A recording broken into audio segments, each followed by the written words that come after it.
what the haters talking about.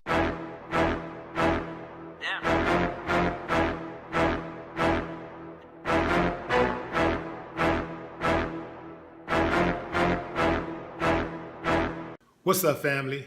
It began at Oakwood Barbecue in Austin, Texas. It ended with a 12-year-old girl being hospitalized and a sheriff's deputy in handcuffs. So let me paint the picture.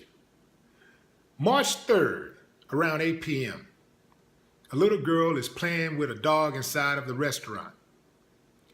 The dog makes its way to the back of the restaurant where a sheriff's deputy is sitting with his daughter and his daughter's boyfriend. The sheriff's deputy picks up the dog and pets it, puts it back down. When the little girl begins to play with the dog again, the sheriff's deputy loses it. He steps up, tackles the little girl, and punches her hammer style several times in the face.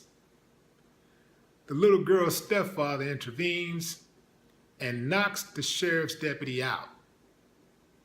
Now, here's what William County Sheriff Robert Chody said on Twitter. This is his apology, y'all. I'd like to apologize for the actions of one of my deputies, whom your officers were forced to arrest on Saturday. I know this was a tough choice, but the right call. Wilco demands professionalism because that's who we are now. Hope help is sought by deputy.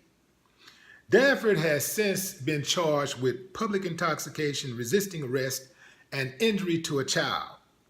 He bonded out of jail and agreed to psychological evaluation. So let's unwrap this puppy. He said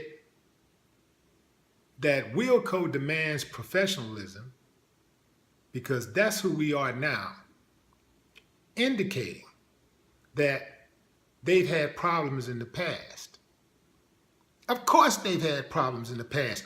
All law enforcement agencies across America has had problems in the past, present, and they will have problems in the future.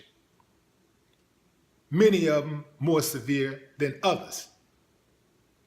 So this is a culture.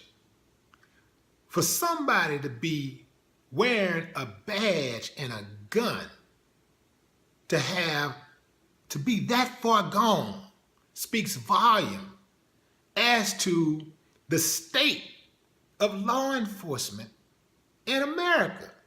Man, you got tens of thousands of dudes around America riding around, masquerading as agents of justice.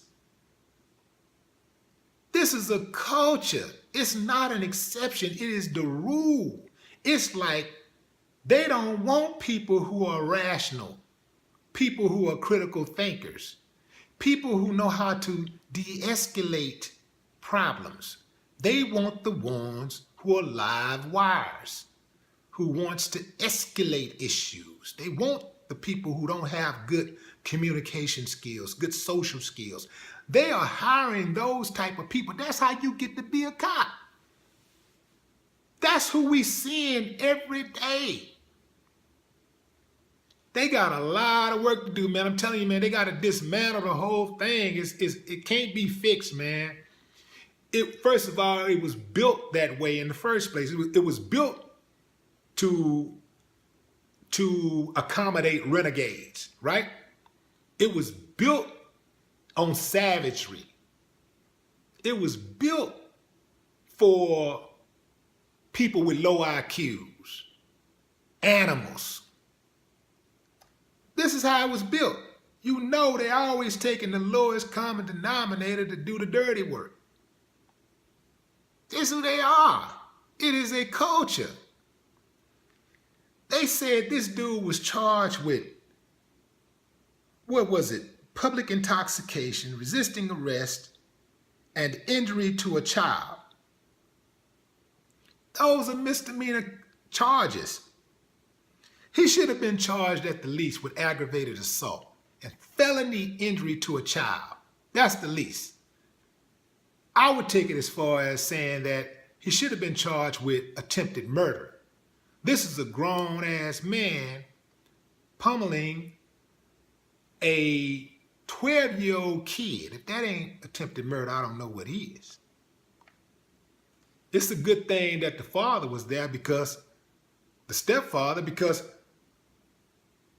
the next person who was there, other people who was there, obviously they didn't take any action. They probably would have sat back and watched him kill the little girl.